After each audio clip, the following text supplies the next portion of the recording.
Hi, I'm Charles with AniCap. The story begins as the popular kids at school make their cliche walk through the hallways as everyone gossips about them. Suzune is the student council president superstar, and some certified nerd named Kazuki is her little sidekick that's also the vice president. Some people just turn out to be the center of attention, but our average Joe ordinary protagonist doesn't consider himself one of these people. His name is Usato, and this self-hating guy just thinks of himself as a forgettable run-of-the-mill high school student. The most exciting adventure in this dude's vanilla-flavored life is returning some dumb pigeon babies to their nest. Deep down though, Usato is always hoping for an extraordinary life. Luckily for him, he is the protagonist of this anime. For now though, it's raining and Usato doesn't have an umbrella. Usato's evil side shows itself for a second as he contemplates taking someone else's, but this typical good guy decides against it, fearing the beginning of a life of crime over a $5 umbrella. This proves to be a pretty stupid decision though, as he ends up waiting for hours. Suzune appears out of nowhere and explains that all students are required to leave. This guy really is forgettable as he decides to just run home in the rain, but Suzune stops him. It would look bad for the student council to just watch him get soaked in the rain like a loser, so Kazuki arrives and lends him his spare umbrella. Usato was certain that Kazuki didn't even know of his useless existence and is even more surprised when Kazuki seems to be a nice guy. They offer to all walk home together, and Suzune points out that it must be fate that they met. Usato's nerdy mind goes right to video games as he thinks of this moment as suddenly hitting a walking home with two of the most popular kids at school event. He almost ruins this marvelous moment as he says that everyone in school will be jealous, but luckily they didn't hear his utterly embarrassing comment.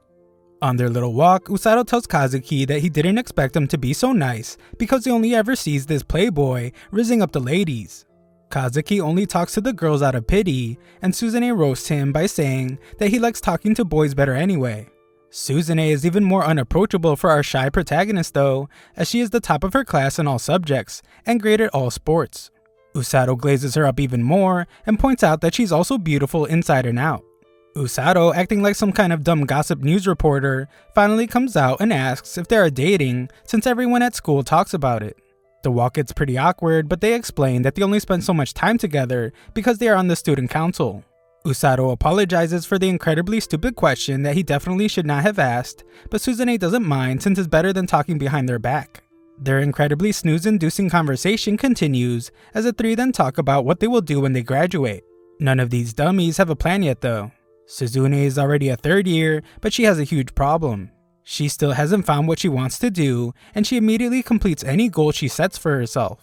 Seemingly foreshadowing what's about to happen, Suzune explains that she feels like she doesn't belong in this world, and Usato is shocked. The two of them are totally opposite people, but he understands that feeling.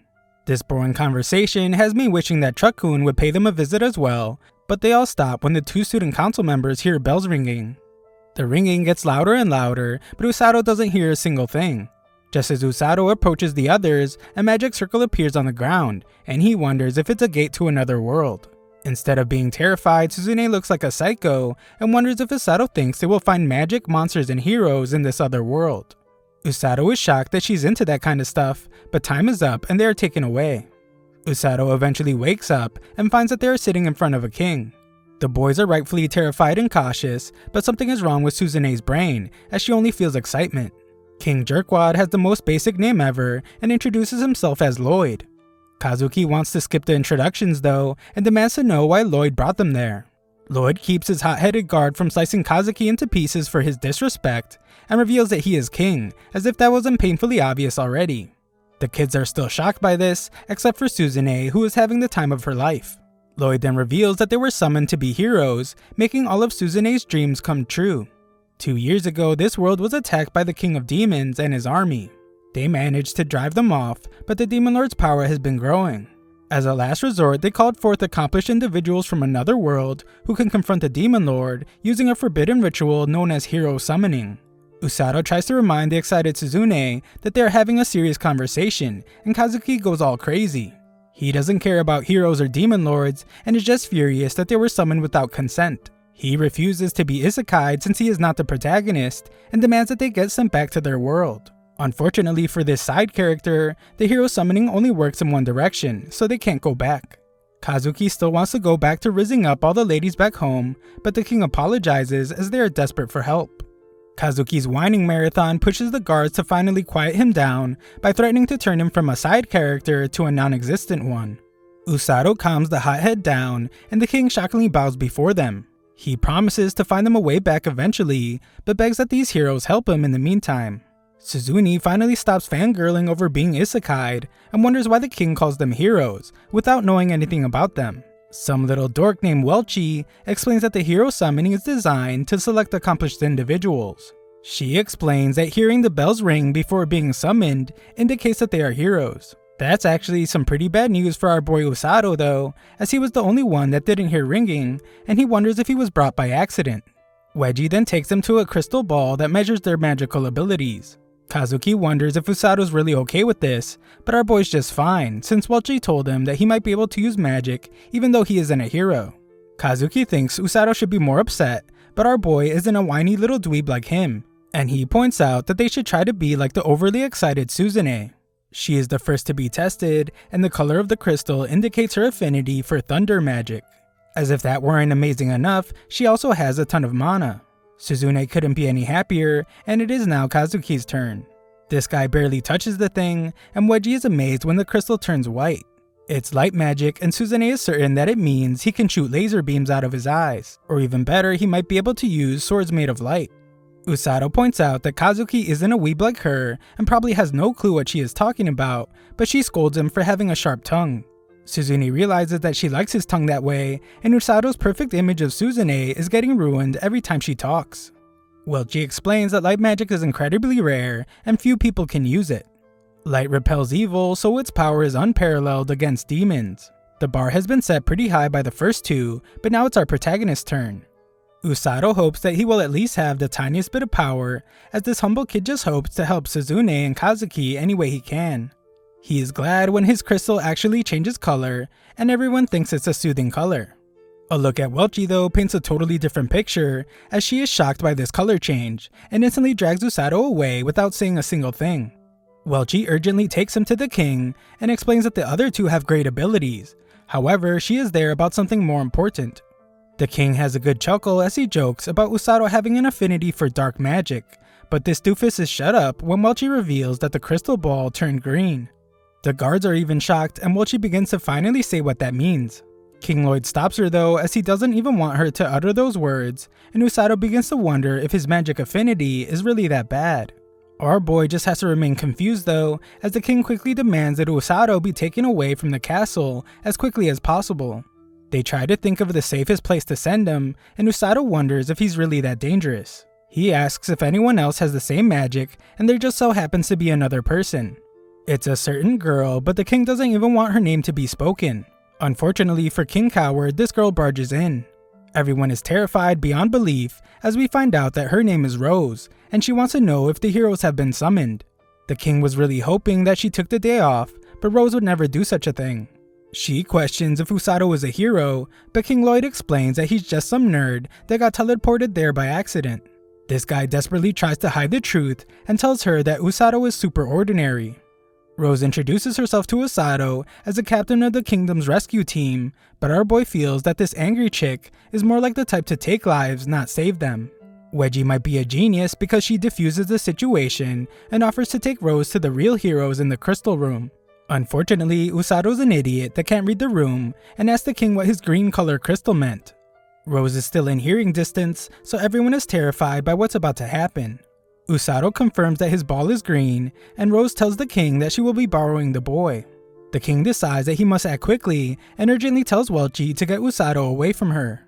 Wedgie uses some kind of bubble magic to quickly get him out of there, but Rose instantly takes off after him. Welchie sends our non-hero sky high, but Rose is able to get to him almost immediately. She is crazy powerful as she destroys the bubble and rapidly captures Usato. Everyone is left with their mouths open from shock like a bunch of guppy fish, and Rose tells the king that she will turn the boy into a full-fledged healing magic user. Wedgie can't handle what will happen moving forward, so she faints, and the king begs Rose to stop. He knows that she has been searching for other healing magic users, but he tries to explain that Usato was really dragged into this by accident. His useless words go completely ignored as the two are already gone. Back in the castle, Usato's useless new friends have just been sitting on their stupid hands this entire time, but are shocked to hear that Usato was taken away. Welji explains that his life is not going to be ended, but it's still really bad news. He was taken to the rescue team just beyond the castle town. Healing magic users are extremely rare, and the crazy lady that took him is one of them. She intends to train Usato as her subordinate. No matter how hard Suzune uses her dumb brain, she can't see how this is a problem. Luckily, Weiji explains it to her like she is a toddler, and reveals that Rose's training methods are extremely unorthodox. At her base, Rose explains that Usato only has the potential to become a healing magic user, so that is why she brought him to the rescue team.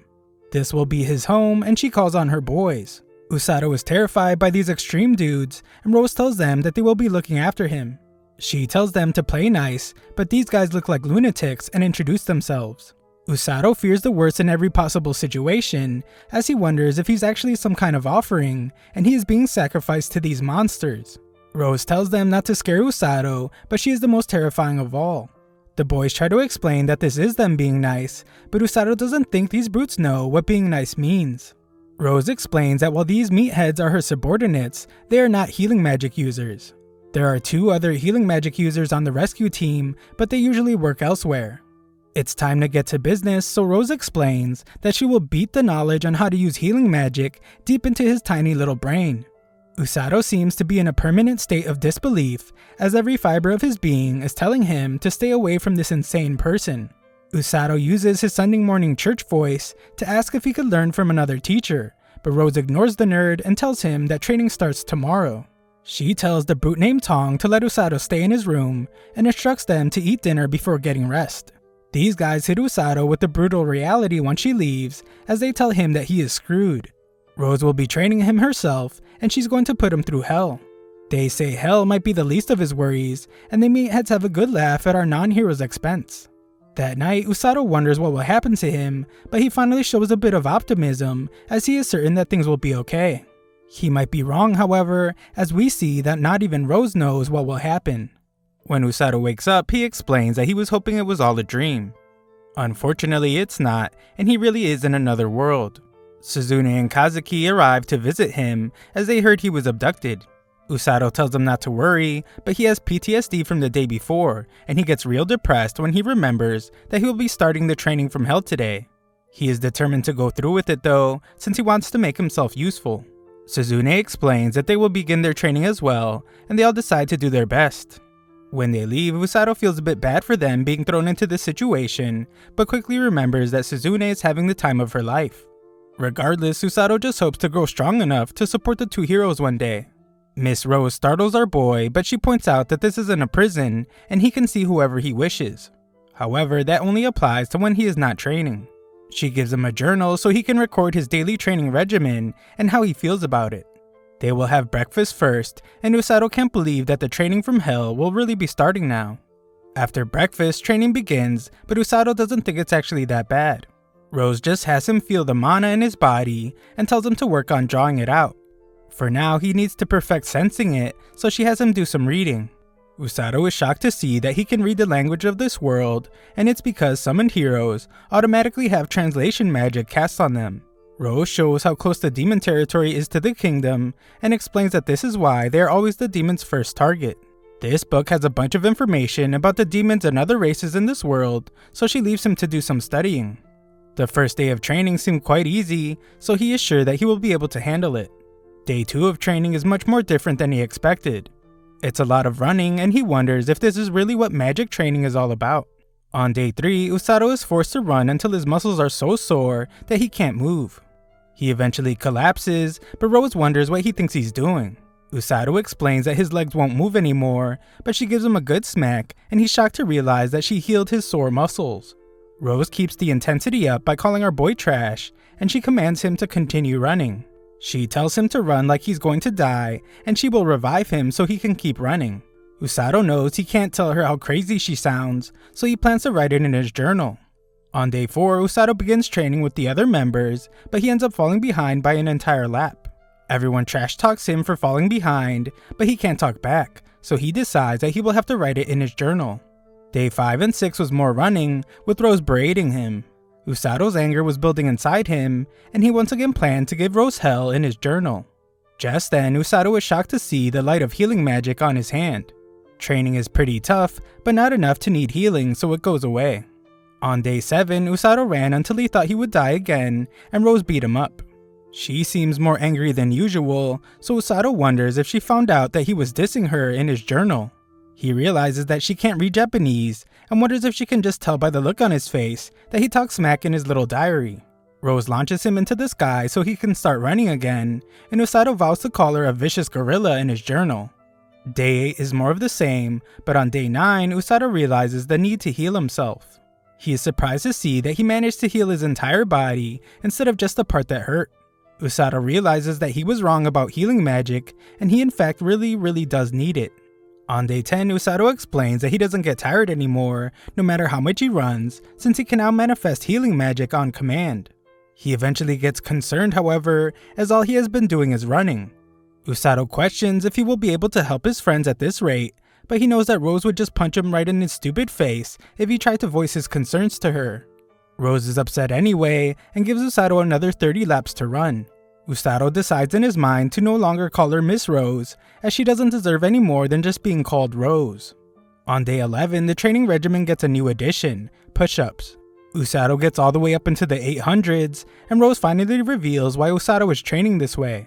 It's so he can run from his enemies as quickly as possible in battle. This way, he can save his injured allies. She explains that the faster he runs, the faster he can save them. On day 12, he ran until noon, and then did push-ups into the night. On day 13, Rose caught on to the fact that Usato was starting to feel lighter, so she added weights. On day 14, Usato's lunch goes missing, and one of the meatheads admits to eating it. Usato loses his cool and finally strikes back. He has already gotten used to the weights, and he is finally starting to get the hang of training. A week later, Usato's friends come to visit him, and they're shocked to see just how much he has changed in such a short time. This kid is doing some really intense push-ups, and Rose is telling him not to whine about doing something so easy. Usato actually doesn't whine one bit, and even goes as far as to say that doing push-ups with her on his back is easy, because she is so light. Rose is amused by his riz, and tosses another stone on his back. Usato's extremely determined, so his body heals, and he's able to complete the push-up. Rose is pleased with his progress, and determines that she will be able to take him to a certain place sooner than she thought. Suzune is amazed with our boy's newly developed muscles, and Kazuki acknowledges just how brutal the training is. Some dude named Siglis is furious with Rose though, as he thinks that she is destroying Usato. Rose tells him that she does things much differently than the knights do, and she's turning Usato into her right-hand man. She needs him to train hard, since it will be a problem if he can't even handle this. Usato is surprised to hear that she wants him as her right-hand man, and she explains that it's because she likes how he just can't stand to lose. He never gives up, and most importantly, he has been able to survive her training. Usato realizes that him wanting to teach her a lesson has backfired in the worst way, and Rose tells him to take a break. The friends are told to go with some chick named Celia to take a break, and Siglis tells Rose that he was ordered to re-enlist her. He refuses to do it now though, but Rose says it doesn't matter anyway, since her right eye is totally useless. At their lunch break, Usato learns that Siglis commands the kingdom's army. He is the strongest knight in the kingdom, and he is the one teaching Usato's friends how to sword fight. Usato just now realizes that Celia is the princess, and apologizes for behaving so casually. They enjoy some kind of pie thing, and Kazuki wonders if Usato really does that type of training every day. Usato tells him that today was different, but that's only because today was easier. Kazuki explains that their training is going well, but it's not nearly as tough as Usato's. Suzune has lost her mind apparently, as she interrupts their conversation to take a look at Usato's muscles. This dude is seriously shredded now, but Kazuki settles things down by asking if the training isn't too tough for Usato. Usato admits that it's extremely tough, and he wanted to run away at first. Rose is just as scary as ever, but he doesn't want to run anymore. The training is actually starting to get fun for him, and he has realized that life there isn't that bad. Usato's friends think he is amazing, but he just explains that what he is stubborn. The two of them will have to fight one day, so he wants to be able to support them. They all joke around about how Suzune is a weirdo, and the big guy that ate Usato's lunch has made a meal to replace it. Usato clearly still has a grudge, as he begins to talk just like all the other meatheads, and they begin to argue. Usato is a real hothead now, as the argument quickly turns into a fight, and the big guy promises to knock our boy out. Usato would like to see him try, and they both start throwing hands. Celia wonders if it's okay to just watch, and Kazuki tells her that it's fine, since this seems to just be a part of Usato's daily life now. Usato has clearly acclimated very quickly, so Kazuki decides that he needs to go back to training so he doesn't get left behind. Suzune prepares to go as well, but realizes now that all three of them must have been brought to this world for a reason. That night, Usato enjoys a bath and thinks about how he needs to control his Riz better so Suzune doesn't lose her composure again.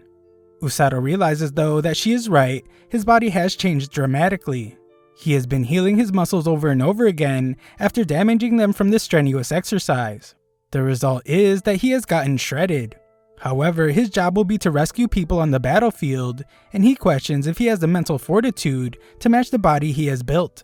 The next morning, Rose informs Usato that they will be going out, and the other guys seem worried that this day has come. A guard at the gate nearly wets himself as Rose informs him that she wants to show her subordinate the outside world. He runs off to open the gate for her, and Usato thinks about how all she has to do is stand there to scare someone. Outside the gate, Usato wants to know where they are going, but Rose tells him to keep his mouth shut and follow her. They eventually arrive at the forest known as the Darkness of Linger. It's infamous for being filled with monsters, and she shockingly tells Usato not to come back until he has hunted down a grand grizzly. Usato thinks there has been a misunderstanding, as he reminds her that blue grizzlies only turn into grand grizzlies after living for 100 years. The book he read even said that just the blue grizzlies are extremely dangerous. Rose explains that he should be able to take one down easily, but Usato points out that he has only been running this entire time and has no idea how to fight. Rose doesn't give a single word of explanation though, and just launches him towards the forest. Usato begins to fall from the sky, and he panics as he will surely not survive. However, just then, his body begins to glow with his healing magic. Usato finds the determination inside himself to survive no matter what, so he uses his healing magic to brace himself for the impact. Usato can't believe that he survived, and he heals himself so he can do what Rose told him. He won't be able to go back until he does, so he tries to have a good attitude about it. He convinces himself that it shouldn't be too hard since it's only a 2-meter tall bear, but he is stunned when it appears behind him. This thing is way bigger than he thought, and even its claws are huge. Usato gets a bit confident that the bear won't be able to keep up with his speed, but he quickly finds out that it can. Usato reminds himself that he managed to survive the training from hell, and this little teddy bear is nothing compared to Rose. Usato surprisingly turns to face the bear, but Winnie the Pooh with rabies has backup. Usato runs for his life again, but calls the bears cowards for ganging up on him.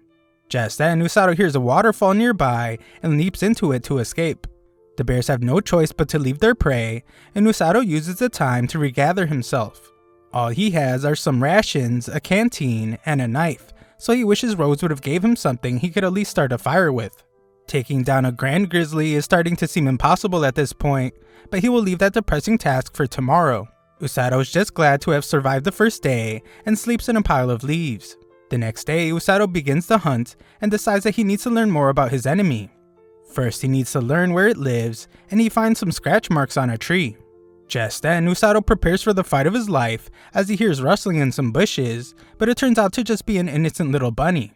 It's actually a monster that looks like a rabbit, and it seems to be injured. Usato heals the thing up and acts like a bunny whisperer as he tells it to be more careful. Usato continues the hunt, but the bunny follows him. He tries to explain that he's searching for a dangerous monster, so it should leave, but the dumb little bunny doesn't listen. This thing just won't leave him alone, so he begins to wonder if the rabbit's trying to show him where the grand grizzly is. Usato follows the little guy, and it leads him right to the bears. Usato plans to monitor them without being discovered, and notices that they seem to be a family. Usato takes a break to get some unclean water that he's a bit skeptical of, and he's shocked to see that the bunny still hasn't left yet. He goes back to continue monitoring, and has begun to think that the blue grizzlies are kind of cute. His bunny friend is pretty adorable too, so he begins to think that life in the forest is pretty good. That feeling wouldn't last long, however, as the water he drank has a severe effect on his stomach. His healing magic is taking forever to make him feel better, so he determines that he was basically poisoned by the water. A day later, Usato's trusty bunny friend shows him where some clean water is, and it's delicious. There is something wrong with Bugs Bunny though, and it seems to be because a monster is approaching. Little Bunny wasn't even scared of the Grand Grizzly, so whatever is approaching must be really dangerous. A noise can be heard in the darkness, and Usato is shocked when a giant snake appears. He is terrified by this unbelievable monster and points out that there was nothing like it in the book he read. Even without knowing anything about it, Usato can tell that it's dangerous, and there is bloodlust oozing from every inch of it. When it leaves, Usato can finally breathe again, and he decides to make it a priority to avoid that thing. 4 more days pass, but Usato can't shake an uneasy feeling he has. He has been observing the bears, but nothing has changed with them, and he can't go home without defeating the Grand Grizzly. Usato has to do it eventually, so he tells himself that he will do it tomorrow. The next day comes, but Little Rabbit doesn't want him to go. Usato gives in and decides to stay, but only until the rain stops. When it ends, Usato begins his mission and refuses to be stopped by Bunny. Usato readies himself for battle, but he is absolutely stunned when he finds that the lives of the bears have already been taken. The bite marks on the bears make it clear that the snake did it, but it didn't do it to eat. It took their lives for fun. The poor cub emerges from some rubble and tries to wake its mom up.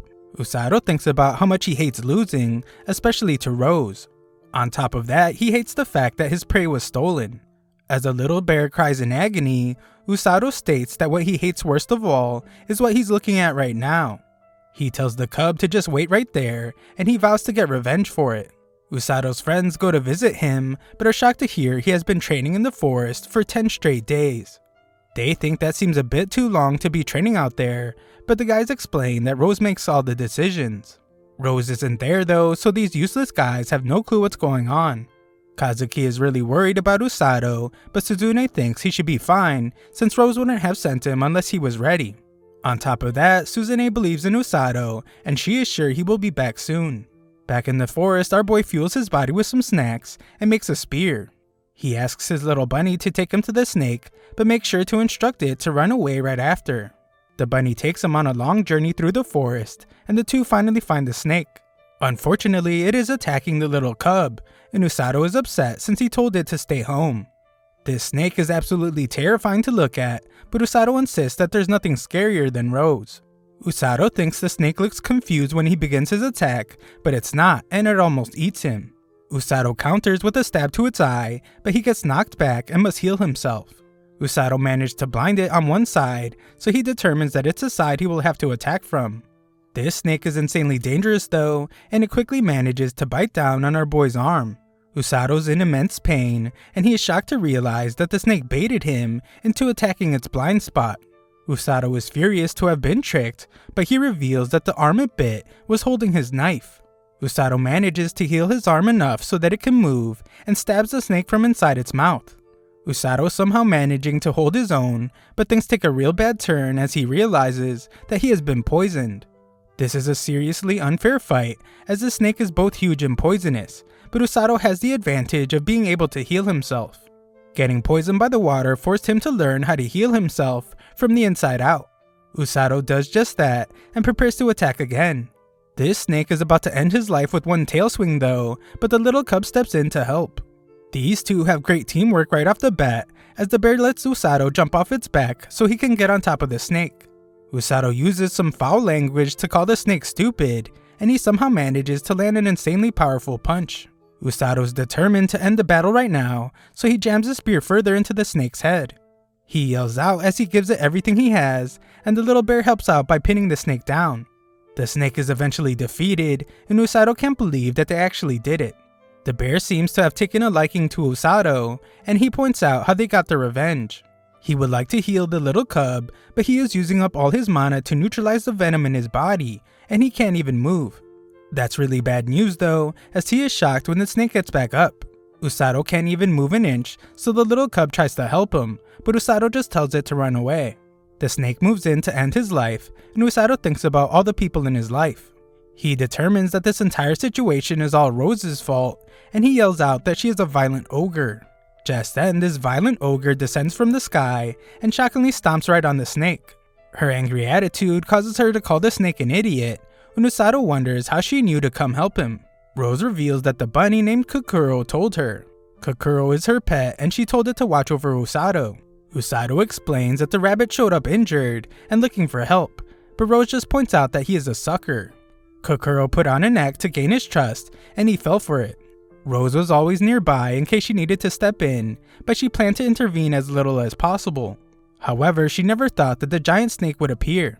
This snake was created by the Demon Lord's army, and Siglis failed to finish it off during the last invasion. She never thought it would be able to defeat a Grand Grizzly though, since they are strong enough to defeat a full unit of elite troops. Usato can't believe she wanted a rookie like him to take one out, and thinks about how much of a monster she is. Rose explains that she actually never expected Usato to win, and the goal was for him to gain experience fighting something much stronger than him. Things started to get interesting with Usato though, so she decided to let him keep going to see what would happen. Usato's quick to point out that he almost lost his life, and his little cub backs him up. It has clearly taken a liking to him, and Usato remembers that its parents aren't alive anymore, so it's all alone. Usato gets his new buddy to calm down, and Rose realizes that she was right. Usato's a lot like her.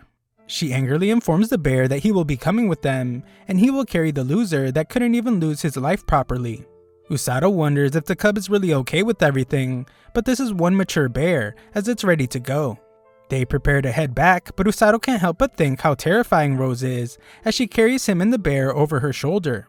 Rose reveals that she heard what he said about her being an ogre.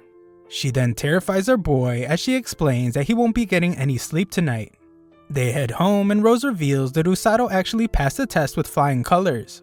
Usato's surprised to hear that he is now qualified for something, and Rose explains that he's now qualified to stand beside her on the battlefield. He still hasn't mastered the basics, but Usato definitely has what it takes. He has the ability to withstand pain, physical aptitude, and a strong mental state. The other two healers never earned that distinction, so she tells Usato that he should be proud. Usato wonders what she means when she says that they might be able to make it, and he is shocked when Rose reveals that the demon army will be attacking soon. Elsewhere, the Demon Lord wonders how preparations are going for the invasion of the Linger Kingdom. Amila, the commander of the Third Army, reports that their units have finished preparing for battle, and they will soon advance. Rose reveals that Usato will be on the front lines with her, healing the wounded, and he will be part of the vanguard. There are two other healers, but they play a different role. Usato is certain that he can't use healing magic the way she can, but Rose points out that they still have a little more time. She wants him to improve before then, and Usato wonders if he can really do it. Back with the Demon Lord, he explains that he will have Amila lead the army. Despite their previous success, the Linger Kingdom has managed to escape their grasp before. Amila vows to do her best to win the battle, and she is dismissed. Just then, the Demon Doctor mocks Amila for being nervous in front of the Demon Lord. Amila hates this nerd and tells him to focus on his work. His name is Hiraluk, and he reveals that he just completed the newest demon-made monster prototype. It's highly venomous and has a large body with sharp fangs. He calls it Demon-Made Monster Prototype 72, Baljanak. Hiraluk's last prototype went missing the last time they attacked the Linger Kingdom. It ran away after being wounded by the enemy known as Siglis. Hiraluk promises that this prototype is way stronger, and Amila hopes so since there are people far more troublesome than Siglis in the Linger Kingdom. They refer to these people as kidnappers. Those that stand on the battlefield but don't fight. They carry their injured away without the enemy even realizing it, and minimize their own casualties by doing so. Their boss is a healer who runs around all over the front lines, healing people on the spot. We see that this is Rose, and Amila is infuriated by her. This is because Rose is a top-notch fighter, and she holds a deep grudge against the Demon Lord. Amila vows to eliminate her, but Hiraluk points out that she can't go into battle herself this time since she is now the commander. She is well aware, so that is why she plans to send a certain demon, the immortal mage of darkness, the Black Knight. Back home, we see that Usato finally gets to enjoy the comforts of a bed again. He goes to feed his little bear buddy some fruit and snacks on some himself. The little cub is kind of a jerk as he takes Usato's apple, and Usato finds that the traitor is there as well. This rabbit toyed with his pure and innocent heart, so he stops himself from thinking about how cute it is. He eventually gives in to its adorableness though, and feeds it some fruit. Rose arrives and is amused to hear that Usato named the bear Blurrin. Blue for its color, ribbed from the word grizzly. This kid is a total mess as he thinks the name is a good one, and Blurrin accidentally chomps on his hand. Rose informed the kingdom about the bear, so they have been allowed to keep it. Rose will allow it to stay there, but informs Blurrin that he will have to earn his keep. Blurrin is terrified of her just like everyone else, and Usato wonders what she will have him do. Moments later, we see what she had planned as Usato is carrying Blurrin. This will be his simulation training, and Usato is to think of the bear as someone who needs to be rescued. Rose has him start running, but it's a breeze for our boy. It's basically just running with a bit more weight, so as long as he manages his mana, he will be fine. Rose demands that he run faster, since the wounded won't last if he takes too long. Just then, Tong appears out of nowhere, and so does another one of the meatheads. They chase after him, and reveal that Rose told them to simulate the battlefield. The others are waiting to ambush him as well, so they tell Usato to stay focused. 1 hour later, Usato's dodging one of the meathead's special stink water, and avoiding the attacks of some other guy. 3 hours later, he is hopping over logs, and 4 hours later, he is avoiding stomping all over the trader. Eventually, Usato starts feeling strange, and begins to wonder what is happening to him. He collapses, and Rose explains that he is at his limit of endurance on the battlefield. Humans feel exhaustion from nervousness, fear, and impatience. That's why he ran out of strength faster than normal. To get better, all he can do is get used to it. Acquire the mental fortitude and decisiveness that never falter in the face of fear. Rose heals him but tells him to spend the rest of the afternoon running around the castle town. Usato is shocked to have to do more, and Rose reminds him to carry Blurrin. As he runs, everyone is shocked to see a blue bear. Usato expected this though, since even though Blurrin is friendly, he is still a monster. The people seem to realize something though, and become eerily calm. Blurrin leads Usato to some fresh fruit, but our boy doesn't have money. Usato learns that this green fruit is called a peffle, and asks the merchant why everyone is so calm when he is carrying a monster on his back. She reveals that it's because they know that Usato is on the rescue team because of his clothes. They see scary looking men from the rescue team all the time, so they have gotten used to it. This makes a lot of sense now, since if those goons' faces don't scare them, then nothing will. The nice lady lets them have a peffle for free, so Blurrin shoves Usato's hand in his mouth. When they leave, some girl named Amako shows interest in the boy from the rescue team. Usato decides to go visit his friends, and doesn't notice when some guy tries to get his attention. Usato eventually figures it out, and has to heal the guy. This guy's name is Orga, and he reveals that he is one of the rescue team's healers. Orga is surprised to learn that Usato was summoned with the heroes, and Usato explains that he's been so busy training that he almost forgot himself. Orga is impressed that Usato is able to keep up with Rose's training, since it was impossible for him and his sister. His sister is the other healer, and she is 5 years younger than him. They run a clinic in the city, and use healing magic to heal the citizens. Orga collapsed earlier because he is terrible at healing himself, and much better at healing others. They are still part of the rescue team though, so they work under Captain Rose in times of need. Usato wonders what war will be like for them, so Orga explains that Tong and the others bring the injured soldiers to the rear. That is where he and his sister heal them. This guy is shocked when Usato tells him that Rose wants him on the vanguard, and Usato wonders if he can really handle that.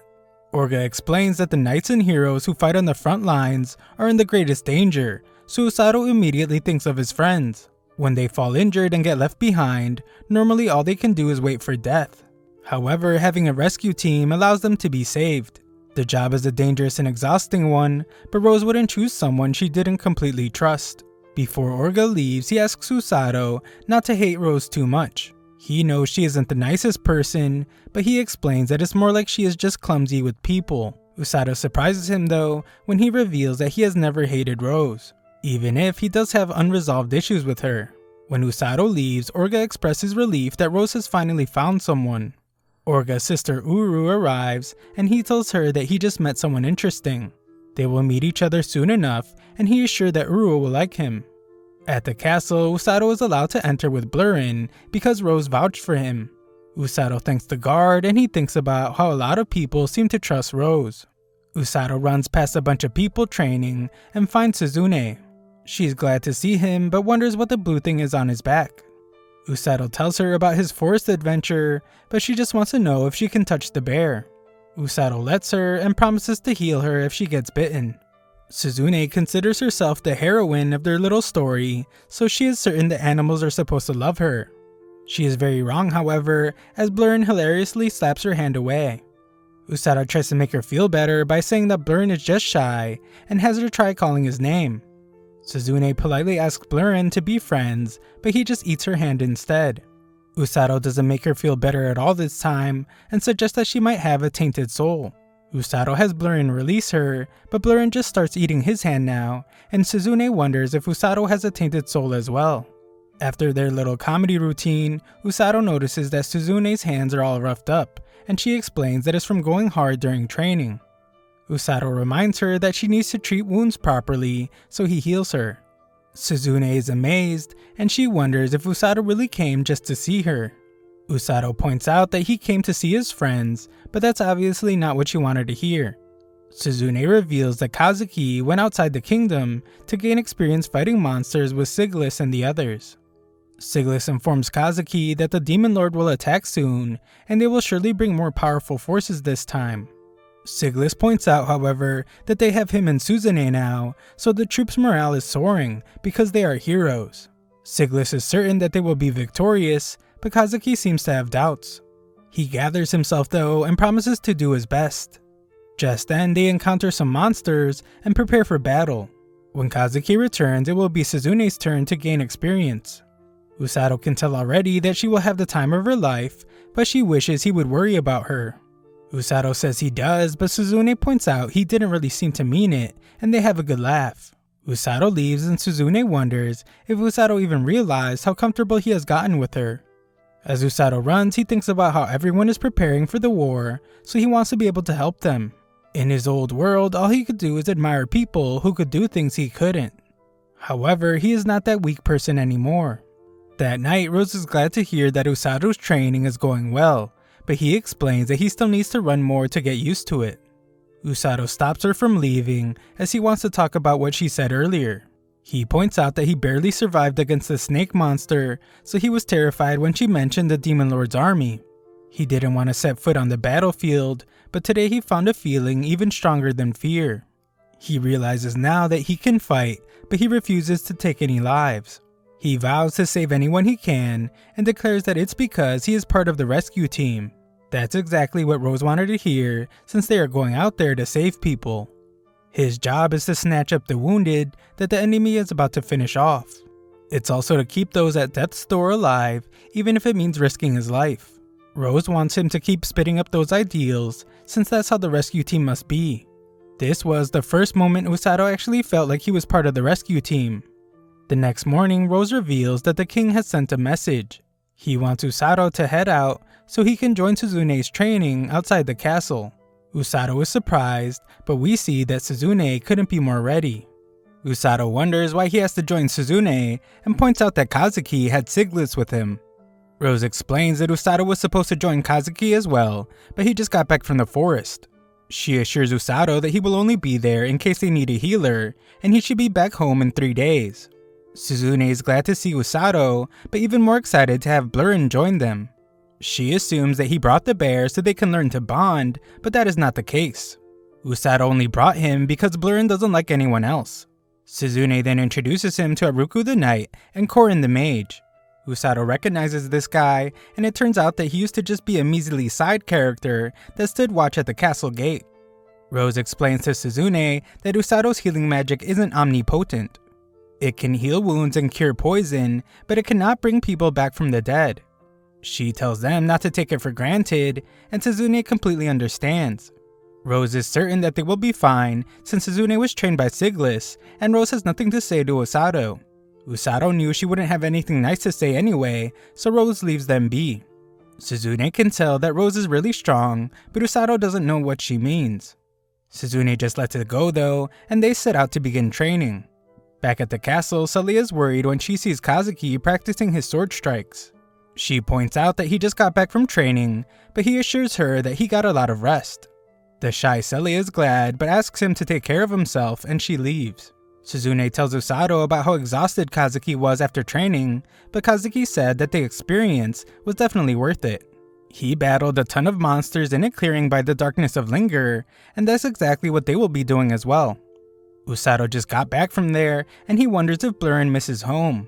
Suzune wants to take advantage of the fact that Blurren is asleep by petting him, but Usato watches out for his boy. Suzune doesn't like how he is talking down to her and pushing her back, so she wonders if he has become some kind of misogynist. Blurren finally wakes up, but he is clearly still pretty drowsy as he tries to walk. The genius Suzune takes any chance she can get to get close to Blurrin, so she offers to carry him on her back. Usato thinks that's a terrible idea, but Suzune loves how fluffy Blurrin is.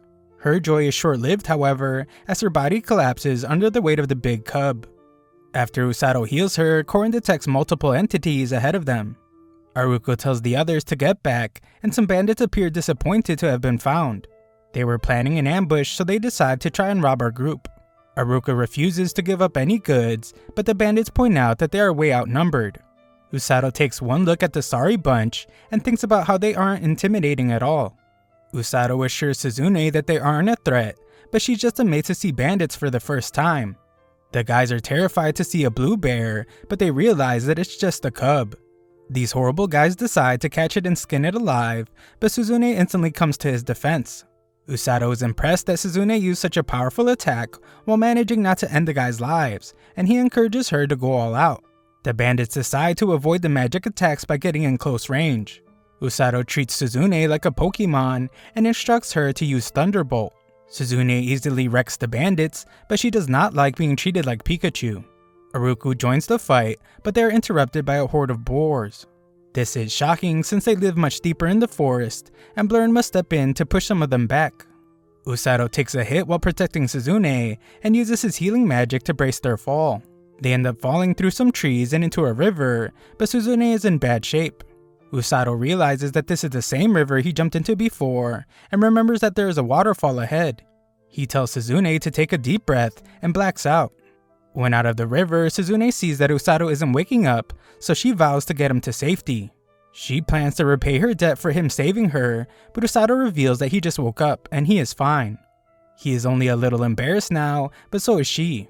Usato explains that he was just taking a break after pulling her out of the water, but everything is fine now. Usato heals her up while she apologizes, but he explains that he wouldn't want to be stranded with anyone else other than her. Usato then explains that Rose left them in this forest before, and it's filled with monsters that make those boars they just saw look like pets. A check of their inventory reveals that they don't even have enough food to last one night. Suzune thinks they should prioritize escaping the forest if it's really as dangerous as he says, but Usato points out that it's going to get dark soon. It might also rain, so they need to find a spot to camp for the night. Usato says they can sleep on a tree branch like he did before, but Suzune reveals that she has never climbed a tree before. She always wanted to, but she was never allowed to.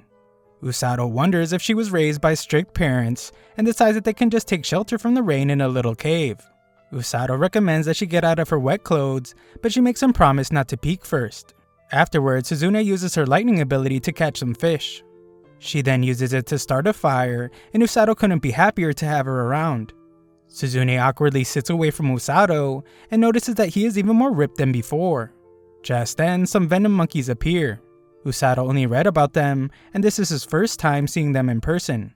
Suzune thinks one of the babies is cute, and Usato explains that they aren't aggressive. He warns her not to touch them though, as they are venomous, but Suzune is already petting away. She has accepted that this is the price to pay for enjoying its cuteness, but the little monkey bites her. Suzune confidently points out that she was right, since there is nothing to fear, but she collapses. At the castle, Korin's familiar has informed the king that Suzune and Usato have gone missing. The king wasn't going to tell Kazuki, but Celia made him. The king explains that the search team will be ready tomorrow, but Kazuki isn't satisfied with that. Kazuki heads off to search himself, but Rose stops him. She explains that Suzune and Usato are likely together. This means there is nothing to worry about, as Usato is her subordinate, and he won't die so easily. Back in the forest, Usato's having a way better time with Suzune around, as surviving this time is a breeze. Suzune doesn't like being talked about like she is camping equipment, but Usato actually really appreciates her being there. Usato decides that they should take turns sleeping, so he lets her go first. She refuses though, and tells Usato to sleep since he must be tired from all the healing he has been doing. As it begins to rain, Suzune checks to see if Usato is sleeping yet, but he is still awake. Suzune wonders if he ever wants to go home, which he does, but he explains that he also has a reason to stay. Suzune doesn't hesitate to say that she doesn't want to go back, and is surprised that Usato doesn't ask why. She wants him to ask, but Usato thinks he already knows. He correctly assumes that it's because she likes this world better. Suzune explains that she feels like there is nothing left for her in their old world. Her family, her friends, and even her old self, she would throw it all away to stay in this new world. She has waited her entire life for a chance to be free, and in this world there is nothing tying her down. Suzune would trade anything for this freedom, and she is surprised when Usato understands. She thought he would be disappointed by who she really is, but Usato explains that he was tired of his old self as well. Tired of his ordinary life and passive self. When they first arrived, Usato just didn't want to hold his two friends back. However, now he is determined to protect her, Kazuki, and the people of the kingdom as a member of the rescue squad. Suzune understands and proclaims that she wants to protect the people as a hero. They make a pact to forget their old world and protect their here and now. Suzune is amazed by how much her boy has grown, and Usato points out how she is much more relatable now. Usato used to think that she was just a perfect girl, but Sune is surprised since he has been treating her pretty casually. She doesn't mind though, since she'd rather be close to him than admired from afar. Things get a bit awkward, so Usato goes to sleep, but Suzune teases him about being flustered. Suzune is glad that they had their little chat and wishes him a good night. The next morning, our pair look for a way out of the forest, but can sense that a beast is approaching. This beast turns out to just be Blurrin, who ends up smothering Usato. Aruku is with him, but also exhausted. When he recovers, Aruku explains that they were searching the perimeter of the forest when Blurrin rushed off on his own. They chased after him, and they realize now that Blurrin must have picked up on Usato's scent. Just then, Blurrin picks up on another scent, and Usato explains that this was Blurrin's home. He tells the tragic story of what happened to Blurrin's parents, and everyone feels bad for the little cub. Blurrin is clearly ready to leave, and Suzune points out that he seems to have made his decision. Blurrin must know that his place now is by Usato's side. It's time to go home, and they declare that they will be going where they belong. Usato and Suzune return to the castle, where the king is glad to see that they are back from the forest. Suzune apologizes for making them worry, but the king explains that he should be the one apologizing. He does apologize for getting Usato mixed up in all of this, but our boy has gotten used to being in situations like those. Usato quickly realizes that being used to extreme situations might look bad for Rose, so he lies and says that he was talking about his old world. The king is eager to hear about how Usato's rescue squad training is going, and our boy lies again and says that it's been nothing but smooth sailing. Usato is shocked by Rose's face, since it looks like he said exactly what she wanted him to, and he wonders if he has been conditioned by her on a psychological level. The two of them are dismissed, but Rose and Siglis are told to stay behind. This guy's face was pretty grave, so Usato wonders what they are talking about. Kazuki arrives, but he thinks that Usato is behaving way too casually. He was very worried about them, and Celia explains that Kazuki was ready to dash out of the castle for them. Suzune calls him reckless, but Usato reminds her that she was the one that got bitten by a poison monkey. Usato tries to share the little story, but Suzune is way too embarrassed to let him. Kazuki tells them how Rose assured him that they would be fine in the forest, but Usato thinks about how what she probably really meant was that the woods are easy mode compared to her training. Kazuki was in awe of the confidence she had in Usato, but Usato thinks that he's just a pure and innocent boy for taking Rose's words at face value. Usato asks that he never change and declares that only himself and Rose need to be tainted. The group separates, and Celia points out how close they are. Kazuki assumes that she means Suzune and Usato, but she explains that she was talking about all of them. Kazuki looked like he was having a lot of fun with them there, and he points out that it's because they were already friends before coming to this world. Celia would like to be one of their friends, so she asks Kazuki to not address her formally anymore. She apologizes for being so forceful, but her message is received, and Kazuki agrees to just call her Celia from now on. In the castle, the king explains that they have interrogated the bandits who attacked Usato's group. Minister Sergio reveals that these bandits noticed far fewer monsters than normal in that area. Soon after, they were attacked by a herd of fall boars in the forest. This surprising information means that the monsters must be fleeing the plains for the forest. They are fleeing from something horrible, and Siglis predicts that it's the Demon Lord's army. Unlike their previous battle, the Demon Lord won't underestimate them again, so they will likely attack with everything at their disposal. The king has the men inform the others in charge of war to be ready, and he has a request for Rose as well. This isn't something he would normally ask of the rescue squad leader, but Rose says that she is prepared. She has already determined that the king wants her to find out how far the Demon Lord's army has come, and he apologizes for asking for something so dangerous. Rose already knows that she is the fastest person in the entire kingdom, so she agrees to go. The king has another request and asks her to return to her post as the battalion commander. Rose refuses and explains that she bears more guilt than he seems to realize. The king reminds her that she was the first healer ever to be appointed battalion commander, and he wonders why she's so hard on herself. He then realizes that she hasn't forgiven herself. She explains that she has accepted the deaths of all her subordinates, and the fact that no amount of healing will bring them back. The scar that has been carved into her right eye will never let her forget them. The king tries to explain that it's not her burden to bear, but she points out that they died because she was too full of herself. This scar is her punishment, and it will never let her forget her sins. That is why she created the rescue squad. Not to fight, but to focus on saving lives.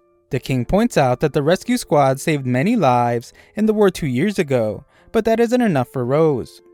The rescue squad has another purpose as well, and that is to help her find a subordinate who will not die. The king points out how that's not humanly possible, but Rose explains that that's what all the training is for. Healing magic that determined to push one's body beyond its limits, and an iron will that will never bend in the face of an opponent. She has been searching for someone who has all 3 of these traits, and that person is Usato. He has survival instincts, adaptability, and the will to live. On top of all that, he keeps standing up to her, and he will never give up. He is a cheeky brat, and reminds her of the guys who are no longer with them. That is why she is determined to make him the ideal healer. Rose apologizes for getting carried away with her little speech, and heads for the border. That night, Usato finds that Rose left a letter for him. It reveals that there won't be training tomorrow, and she instead wants him to deliver another letter. Rose told the guys that she won't be there for dinner, so Usato wonders where she is. Elsewhere, the demons are building a bridge, and Emilia demands that her subordinates give their all for the demon lord. The Black Knight watches this, and declares that she's being way too enthusiastic. It annoys him, but Emilia reminds him that she is his commanding officer. He points out that they were at the same level in the Second Army, but things are different now, and Emilia demands that he obey her. The Black Knight begrudgingly agrees, and Emilia tells Luke that the bridge will be complete in a few hours. Once it's finished, their invasion of the Linger Kingdom can finally begin. Just then, the demons find that a Linger scout has appeared, but Emilia doesn't care. By the time this scout spreads the word, it will already be too late. This lady clearly has no clue who this scout really is, as Rose launches an entire tree trunk to destroy their bridge. The tree trunk was thrown from really far away, and Emilia is furious when she realizes that it was Rose. This was only supposed to be a reconnaissance mission for Rose, but she's glad to have bought them some time. The next day, Usato goes to deliver the letter, but can't understand why people are staring at him, even when he doesn't have Blurrin. The old merchant offers to let him have some fruit, but he doesn't have time. He decides to come back later, and the creepy girl from earlier stares at him. Usato arrives to deliver the letter, and Uru tries to remember his name since her brother Orga told her about him. She eventually remembers and introduces herself. Usato is standing in the Fleur Clinic, and it is run by Orga and Uru. Orga is examining a patient, and Usato feels a bit weird when Uru lets him take a peek. They must be quiet as Orga is concentrating, and Usato's amazed to see how intense the color is of Orga's healing magic. Its flow is also very smooth, which Usato notices is nothing like his own. Orga fixes the kid right up, but the kid wonders who the weirdos watching them are. Afterwards, Uru wonders how everyone in the rescue squad is doing, and Usato explains that they're all still walking around with ugly bad guy faces. Usato remembers hearing that she was part of the rescue squad, but she explains that unlike Usato, she wasn't able to keep up with the training. Reading the letter clearly bothers Orga, but he keeps it a secret. Uru then explains that Rose put everything into training her and her brother when they first joined the squad. They were really excited about it, but it didn't work out. Not only did Uru struggle to keep up, she also became really afraid of Rose. Rose seemed desperate back then, but Uru points out that she seems much happier now. Usato has a pretty jaded view of Rose though, and thinks that she is just happy because she has a new punching bag. Just then, Orga is informed that someone fell off a roof while trying to fix it. 2 others were injured as well, so Orga asks Usato to come with them. When they arrive, Usato wants to hear Orga's plan, but the doctor is exhausted. They eventually start healing, but Usato thinks about how besides himself, he has only ever healed Orga and Suzune. Their injuries weren't even that bad, but he realizes that if war really breaks out, then he will most likely have to treat injuries even more severe than what he faces now. Even worse, he will have to do it mid-battle. Orga reminds Usato to remain calm and explains that who Usato treats or where he treats them doesn't matter. Usato has the power to heal them, so Orga tells him that he just needs to believe that he can do it. These words remind Usato that even Rose believes in him, so he starts believing in himself as well. This calms him down a great deal, and he's able to heal the idiot that fell off the roof. Afterwards, the siblings compliment our boy on a job well done, and Orga even asks him to stop by sometime to lend a hand. Usato agrees and heads home. Uru thinks Orga looked pretty cool when giving Usato advice, but Orga gets really serious. The letter revealed that the Demon Lord's army is close, and they have been summoned to war. Usato doesn't have any war experience, so he must rely on an absolute confidence in his own abilities. Orga is confident that Rose knows what she is doing, but he declares that he will do everything he can too. War is starting, but Orga assures his sister that everything will be okay. Usato goes to collect his fruit, but wonders if a girl is lost when she stops him. This strange girl says that Usato is the only one who could see it, and that is why this is a future he can change. Usato has no clue what this little chick is talking about, but his confusion turns to shock when her eye begins to glow. Usato then sees shocking images of war, and what's even more horrifying is that he sees the Dark Knight kill his friends. Usato's heart beats rapidly, and he is so horrified that he can barely move. The girl explains that she has just done him a great favor, and he now has a duty to repay her. Usato still can't believe what he just saw, and the mysterious little girl just runs off. Usato chases after the little girl as he's determined to question her about why he saw the death of his friends. The girl watches him nearby and thinks about how Usato is the only one that can change the future.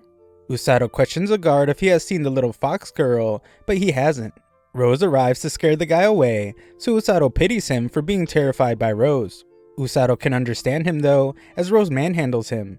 She wants to hear more about how scary she is, but Usato manages to change the conversation into where she has been. Rose reveals that she destroyed a bridge that the demon army was trying to make while she was scouting. Usato has a serious smart mouth as he points out that she did a lot more than just some scouting, but this just gets him manhandled again. Rose explains that she has seen the Fox Girl before, and she appeared there 2 years ago. The Fox Girl is only 12 years old, but she somehow managed to evade bandits and kidnappers to arrive at the capital. Demi-humans like her are extremely valuable to bandits, since they are prized for their physical appearance. More importantly though, some even have an aptitude for rare magic. Usato wonders if this rare magic is able to show people visions of the future that they hope never happen. Rose reveals that there are rumors of beastmen who can use magic called precognition. They are extremely rare, and even if they existed, they would be well guarded back in the Beastlands. Rose probes further about why he wants to know, but Usato pretends that he was just wondering about the beast people since he read about them in a book. That night, the king thanks Rose for buying them some time, but she points out that the demon army will likely be building another bridge soon. It will only take a couple of days to finish, so the king decides to inform the soldiers and citizens about the invasion. He will do it tomorrow, but he wants to speak with Suzune and Kazuki before the night is over.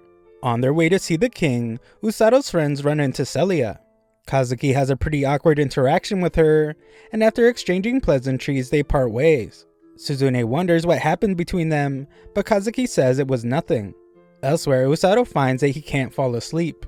He can't stop thinking about the vision, and how if it is the future, there is nothing he can do about it.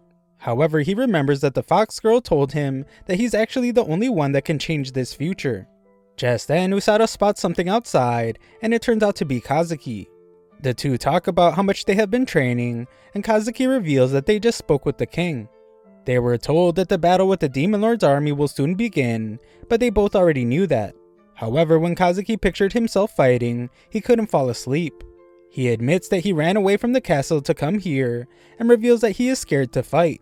It's not just now, he was even scared when he fought monsters for the first time. His legs froze up, and he only managed to fight at the last second. It was only when the fight ended that he realized just how lightly he has been taking everything. He can see things more clearly now, and realizes that the Demon Lord's army will do everything they can to kill him. He is terrified of this, but he is under extreme pressure because everyone is counting on him. Usato breaks the tension by telling Kazuki how cool he is. Usato always thought that he never got scared, but he realizes now that that is not the case. The expectations of those around Kazuki have been an immense burden.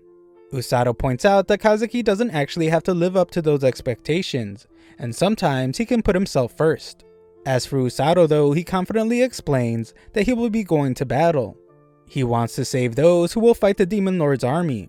Usato is of course scared as well, but he has already made his decision. Kazuki reminds Usato that he was just dragged into this by accident, and now he can even die. Usato admits that he was brought by accident, but a lot has happened since then. There have been tough times, but he has also met a lot of people that have showed him the way. He wants to help them, and that includes Kazuki. Usato points out that even if Kazuki doesn't fight, they will be friends either way. These words turn out to be just what Kazuki needed to hear. Kazuki snaps himself out of depression and declares that he will fight to protect Usato and Suzune. He isn't sure if he can fight as a hero, but he definitely knows that he wants to help his friends. Kazuki refuses to just watch and proclaims that he will take his fear and fight in spite of it. Having his friends by his side reassures him more than anything, so they agree to protect everyone together. Usato realizes that he just said a bunch of corny stuff, but Kazuki assures him that it's exactly what he needed to hear. Afterwards, Usato hopes to forget his corny speech with some sleep, but Suzune appears to laugh at their bromance. Usato says that he's too tired to deal with her mockery, but she goes on to mock him even more. Usato knows that she followed Kazuki because she could tell that something was wrong, but she is glad to see that Usato took care of it.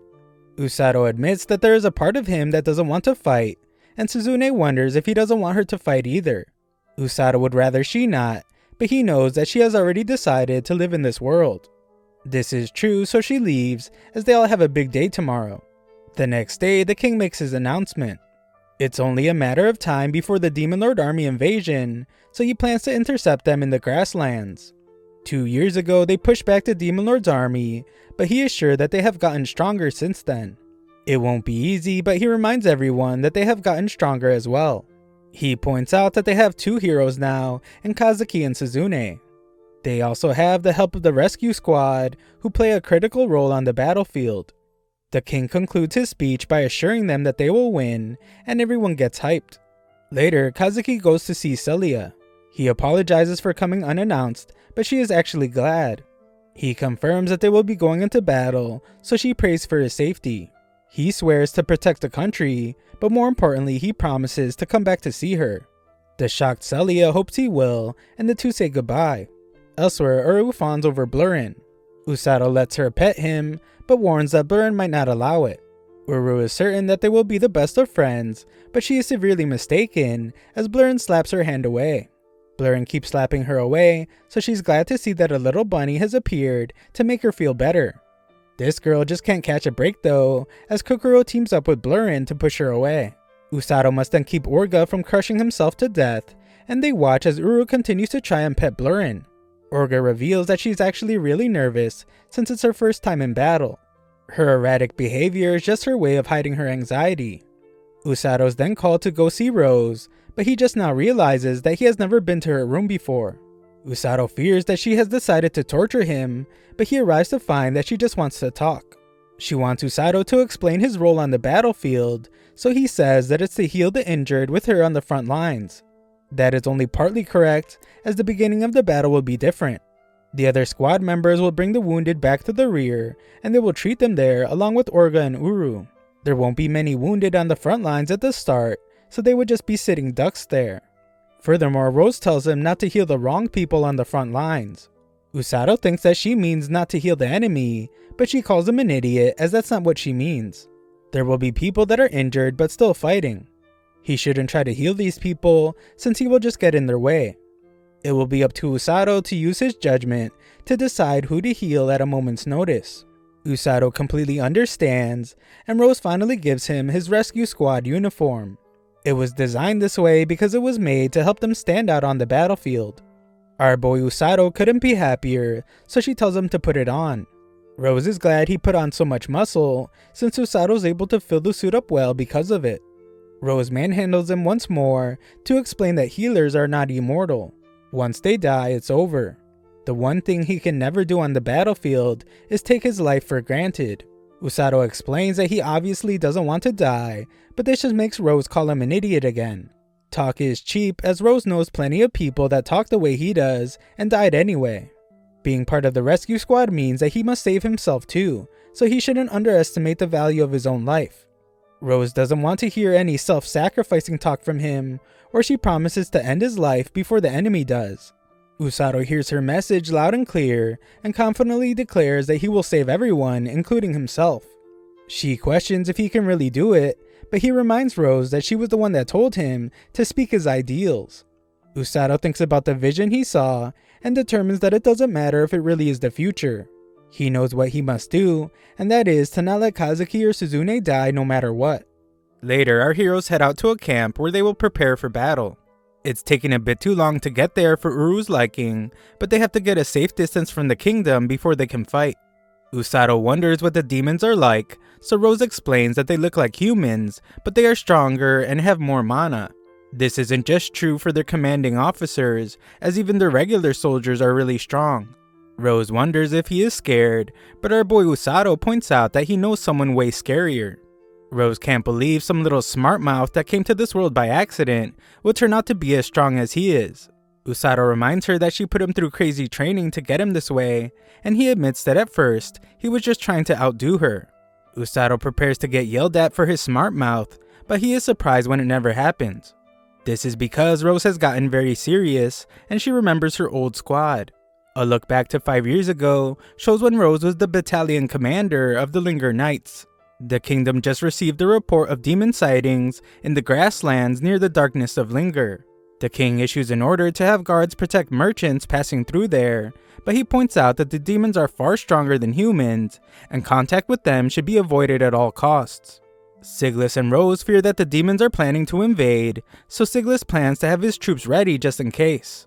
Rose is in deep thought as she plans to have her battalion prepared as well, so she ignores some girl trying to get her attention.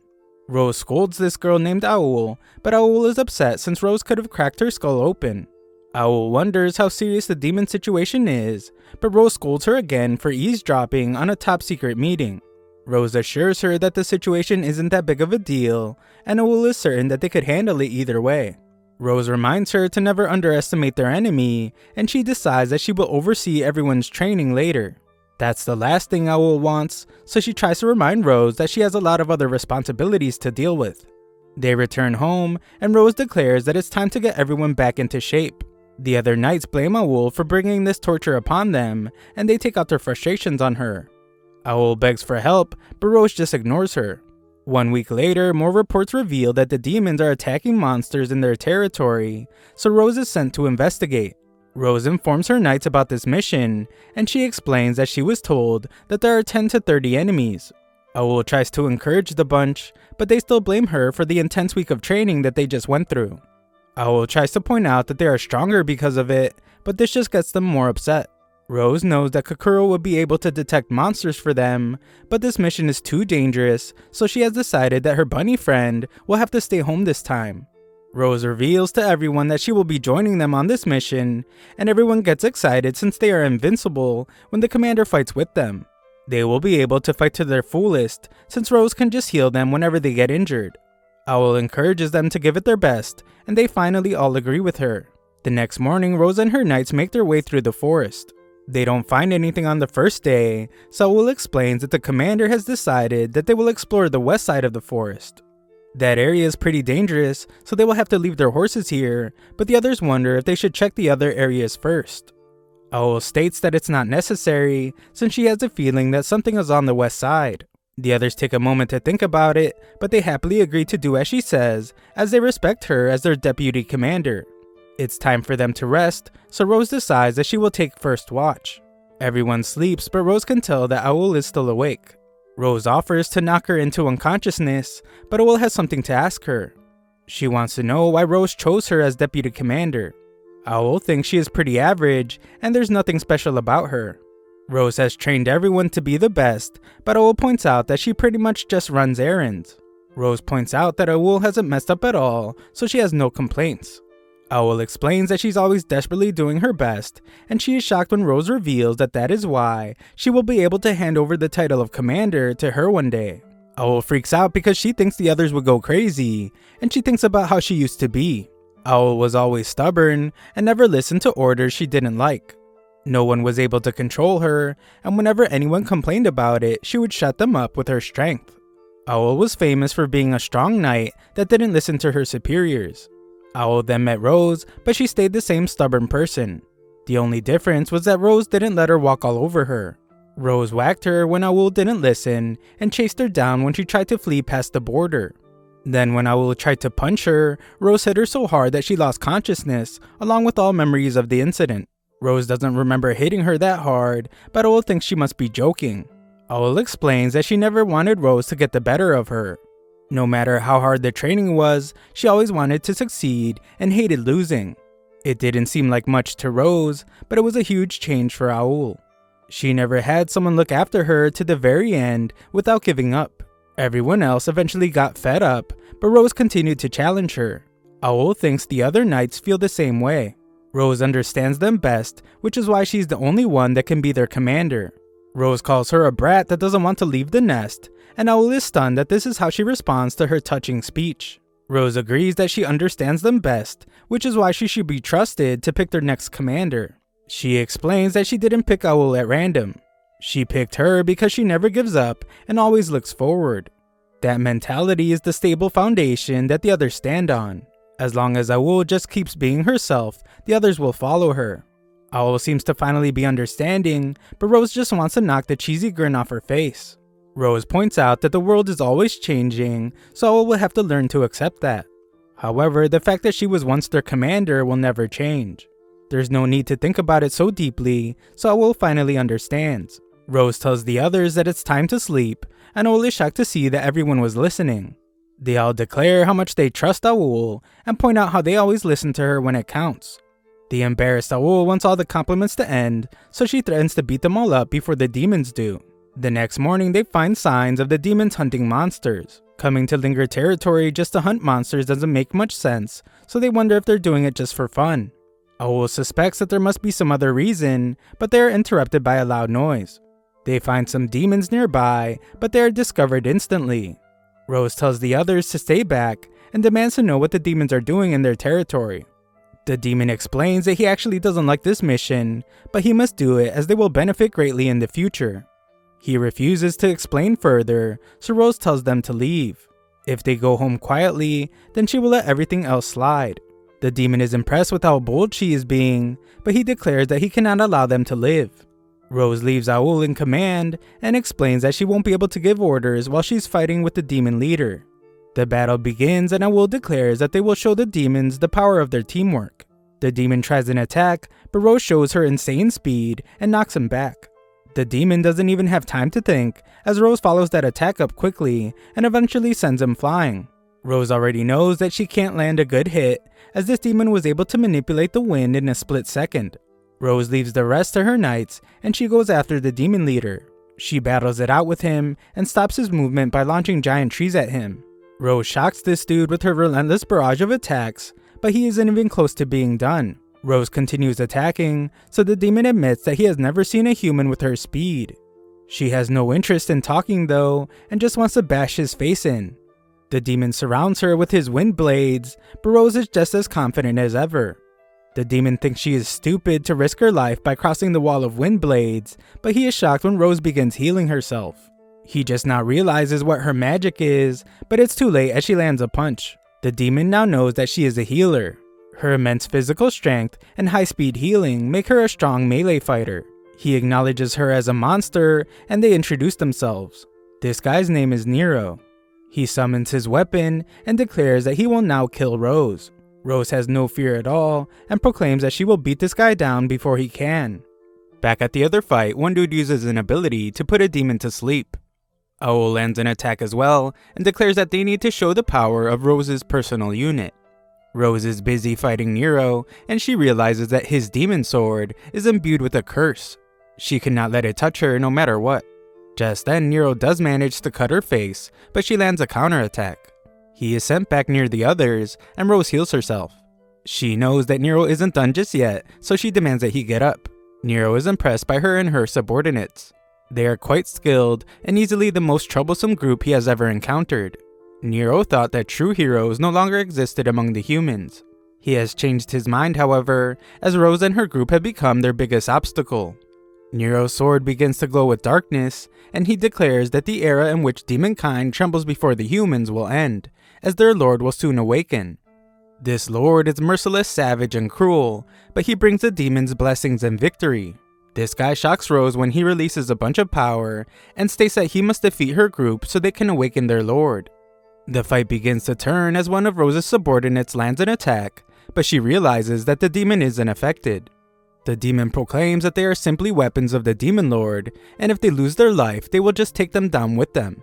Rose can tell that she is in trouble, so she rushes to her companion, but she is stopped by Nero. The demon stays true to his word and takes the girl's life, horrifying everyone. Another member of Rose's group gets eliminated, and it becomes clear that these demons no longer care about their own lives. Owl tries to calm everyone down, but it's no use as another one of their comrades falls. Nero takes credit for this turn in the fight, as he points out that he urged his men to sacrifice themselves. Rose attacks him with rage, but Nero points out that she has lost her composure, and he cuts her eye. She tries to heal it, but Nero reveals that his sword cuts away mana. Her wound is cursed, and she won't be able to heal it. Her troops are begging for some healing as they are being destroyed in the fight. Rose tries to end her fight with Nero, but it's no use. She can only see out of one eye, so it's affecting her sense of distance. Nero moves in for an attack, and she realizes that it's all over. Nero lands a devastating attack, but Rose is shocked when she sees that Owl sacrificed her own life to save her. Rose is then horrified to see that her entire unit has been eliminated. Rose feels terrible since they all believed in her. They all thought that they wouldn't die on her watch, and she would always come to their rescue. Rose wishes that Owl would have just run away, and she blames herself for being so weak. Nero declares that the deaths of their subordinates will not be forgotten, and he goes in to finish the fight. Just then, he is shocked when Rose stops his blade. She begins to beat this guy down and insults him for what he said. The angry Rose points out that a demon like him, who urged his own troops to sacrifice themselves, could never understand. She continues absolutely destroying Nero, and explains that sacrificing oneself in battle is the ultimate humiliation. Rose has completely taken over the fight as she pins Nero to a tree, and she angrily states that she will now kill him. Rose can tell that her body is about to fail, but she is determined to be the one that ends Nero's life. Just then, a young Amelia appears worried about Nero, and Rose can't understand this at all. Nero is a demon that sacrifices his own subordinates, so she can't believe that there is one that wants to save him. Rose tries to stop her from rescuing him, but this girl reminds her of Owl. They leave, and the real Owl calls out to her. The greatly injured Rose makes her way to her trusty subordinate, and she tells her to stop talking so she can heal her. Owl explains that healing her will be impossible since she was cut too deep. Rose finds this to be true as her healing fails, but she is determined to keep trying. Owl tells her that it's hopeless, but she states that she has no regrets. She was happy to fight by Rose's side, and she knows that the others felt the same. Rose can't believe what she is hearing and refuses to let her die. Owl uses her last words to ask that Rose never change, and she dies. A look around the battlefield reveals the massacre that just took place, and Rose screams in agony. Later, Rose reports to the king that the Demon Lord will soon be resurrected. Rose states that she no longer has the right to call herself a knight. Because of this, she would like for him to remove her as battalion commander and revoke her knighthood. Everyone is shocked, but the king does as she wishes. Later, the family of one of her fallen subordinates approaches her. She shamefully apologizes for not being able to protect him, but they thank her for at least bringing him back so they could see him one last time. They explain that their son was a complete delinquent since he just watched anime recap videos all day long. However, when he started serving Rose, he became a changed man. Rose returns to her empty home and cries in a corner. A month later, Siglis goes to visit her, and they discuss how the king came to see her earlier. Their goals are both the same, as they are checking to make sure that Rose hasn't decided to follow her troops to the afterlife. Rose considers it for a moment, but this just upsets Siglis. Rose tells him to calm down though, as she wasn't being serious. Rose explains that the demon's curse was only temporary, so her wounds are starting to finally heal. Siglis wonders why she hasn't made an effort to heal her eye, but she doesn't answer. However, when she's alone, Rose thinks about how the scar is proof of her sin and letting her subordinates die. It's a punishment so she never forgets what happened. Rose has decided to cherish her own life since Owl will sacrifice herself for it. The question now is what she will do with it. She considers getting revenge and defeating as many demons as she can, but that's not the answer. Rose manages to calm herself down and she begins to have memories of everyone. She just now realizes how weak she really is and wonders what her subordinates would think of her if they saw her now. She imagines Owl next to her, and Owl points out that they would probably laugh at her. Owl repeats the words that Rose told her by the fire and reminds her that things change. She must accept that so she can move forward. However, the fact that Rose led them will never change. They both say that they shouldn't overthink everything, and Owl is glad to see that she remembered. Owl reminds her of her last words, and those were that Rose should never change. The others appear to agree with Owl, and they remind her that Rose would punch them right in the face if she saw them acting the way she is. Rose realizes now how foolish she has been for just focusing on their deaths. Her subordinates were not like this, as they always looked straight ahead with smiles on their faces. Rose snaps out of her depression and vows to never show weakness again. Her subordinates leave, and Rose promises to be someone that they can all admire. Rose removes her bandages and declares that she knows what she must do. A massive battle against the Demon Lord will be coming soon, so she has decided to create a force that saves lives. Many soldiers will be sent to their doom, but she vows not to let them die. Her force will need at least 5 people, and 2 of them have to be healers to start with. Most importantly though, they will need someone like herself. Someone who doesn't just heal, but a healer who can run around the battlefield, taking out threats as they go. This would be impossible for a normal person, but if she can find someone like that, then they might have a chance of fighting by her side without dying. Back to the present, Rose startles Usato when she reveals that she is glad she found him. Rose points out that he doesn't even know how precious his own life is. Not just any healer can get as strong as he has by just training. She asks him to wonder what the world would be like if it had more healers like herself, but Usato just uses his smart mouth to say that the world would be destroyed. Rose explains that she came up with a technique to train herself beyond her limits by using healing magic. It's incredibly difficult, and Usato and herself are the only 2 people that can do it. Usato has all the traits she has ever wanted in a healer, and she is sure that he won't die. Usato takes in all the compliments, but Rose takes one look at his cheesy grin and is disgusted by it. Elsewhere, Emilia is told that the bridge has been completed. The Demon Knight is glad to hear that, and Emilia reminds him that he can go as wild as he wants when the battle starts.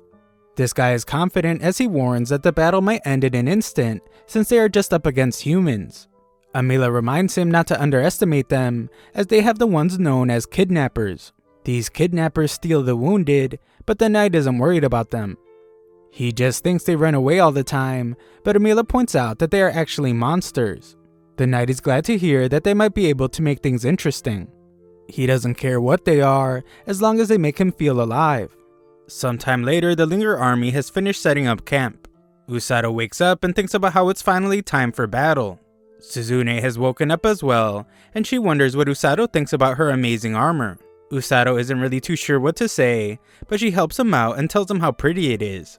That's not all though, as it also boosts her lightning magic, and it doesn't hinder her movement at all. Usato assumes that she values armor over cute things, but that's not true as Suzune reveals that she grows cacti back home. Usato doesn't consider cacti to be cute, but Suzune takes offense to that. Usato tries to get her to calm down, but it's no use, so Kazuki has to be the one to save him. Suzune refuses to leave until she makes Usato hers, but Kazuki explains that Siglis wants to see them. Siglis explains that there's only a half hour before the Demon Lord's army arrives. The plan is to land a preemptive strike with a barrage of magic, and then Suzune and Kazuki will engage the enemy. Together with the other knights, their mission will be to carve open a path to the enemy general. However, if they are able to, they are to defeat the general. The 2 wait for their enemy at the border of their base, and Kazuki wonders if Suzune is worried about Usato. Suzune is impressed at how well he can read people, and she reveals that she is worried. She also feels empowered though, because Usato accepts her for who she is now. Kazuki's a gossip and would like to know more about this revelation, but Suzune would rather tell him when they return to the kingdom safely.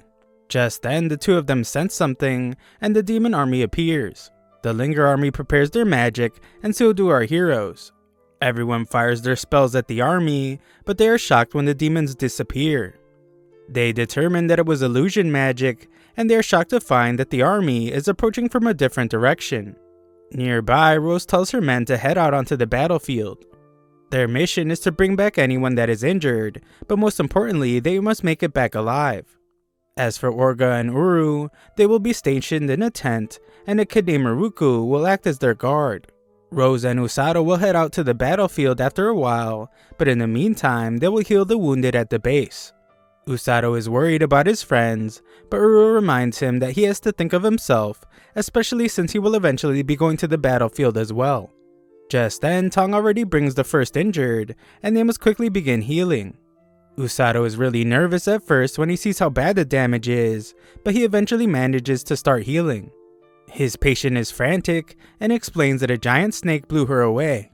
Usato wonders if it has something to do with the snake he fought, but he reminds himself to focus on healing.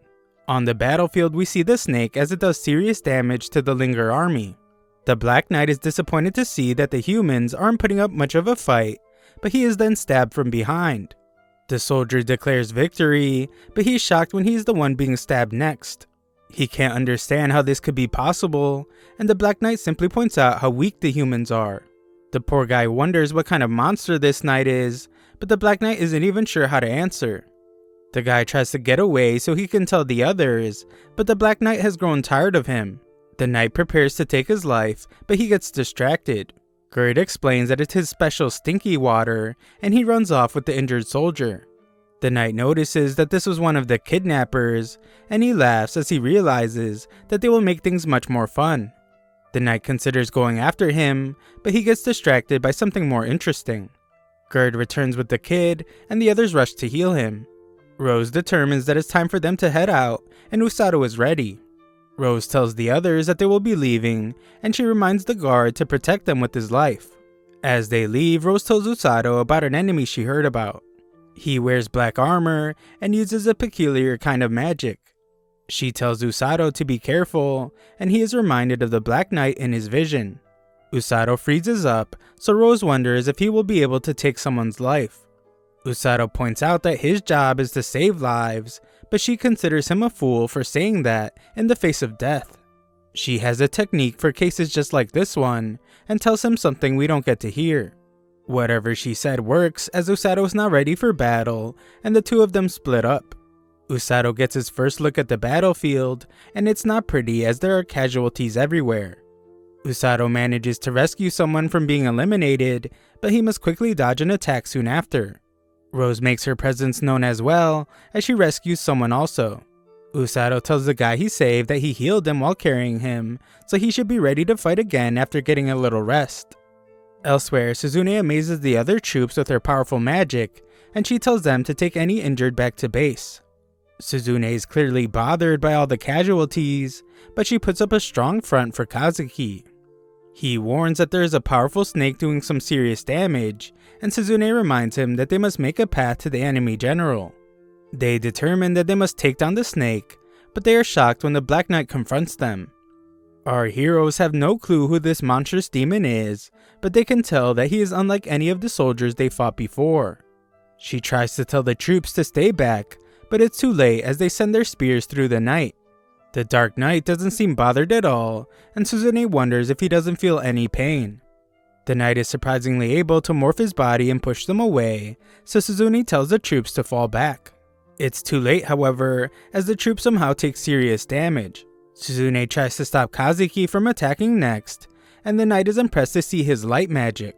Suzune explains that she stopped Kazuki's attack because she has determined that the knight's magic reflects attacks back to the attacker. Her assumption ends up being correct as Kazuki takes damage under his armor. The knight's magic reflects all damage dealt to its armor right back to his opponents, and the knight is impressed since no one has ever figured it out this quickly. The heroes seem pretty powerful, so he would like for them to struggle a bit before he takes their lives. Nearby, Usato runs through the battlefield, but he once again sees the vision. It causes him some serious pain, and even his healing magic doesn't stop it. Usato wonders if this means that something bad happened to his friends, but he must quickly start running again. He ends up in a bad spot, but he is rescued by the guy he healed earlier. The kid tells him where the heroes are, so Usato rushes to them and hopes that they are still alive. Back with the heroes, the Black Knight has his troops fight the weaklings, and Suzune declares that they must defeat him. Kazuki points out that there's nothing they can do since the knight is able to reflect all attacks. Suzune tells Kazuki her plan, but he thinks it's too dangerous. Kazuki is clearly terrified, but Suzune reminds him that Usato can always just heal them if they fail. The fight begins and Suzune starts off by obstructing the knight's vision. The two heroes follow up with some attacks, hoping that the knight won't be able to reflect damage that he can't see. This isn't the case though, as our two heroes end up getting hurt from their attacks. Suzune thinks they failed, but she realizes that the attack she landed on his back wasn't reflected. Kazuki thinks she is crazy when she wants to try again, but he realizes that she has figured something out. The two make their approach again, but this time Suzune powers herself up to increase her speed. Kazuki has an idea of what she is planning to do, so he uses his light magic to blind the knight. The knight thinks they're foolish for playing tricks, but he is shocked when Suzune stabs him through the back. Suzune has figured out that the knight can't reflect attacks he can't perceive, and he can't even say the word reflect now, so she determines that Kazuki can finish him off. Kazuki moves in for the final blow, but the knight reveals that he was just pretending. He activates his reflect ability, and Suzune takes some serious damage. Kazuki's in even worse shape though, as the knight has completely pierced his body. The knight knew exactly what Suzune was thinking, and explains that she was all wrong. His ability has nothing to do with his vision or perception, and he can simply decide what attacks to reflect. What's even more crazy is that he purposely didn't reflect the attack on his back so that he could confuse Suzune. The knight declares that no one has ever injured him, and no one ever will. Suzune begins to panic as the situation becomes more and more hopeless, and we see that Usato is still rushing to them. Suzune collapses, and she wishes she could say sorry to Usato. Thanks for watching my recap. Sign up to my free newsletter if you want to show some support to the channel. Link is in the description.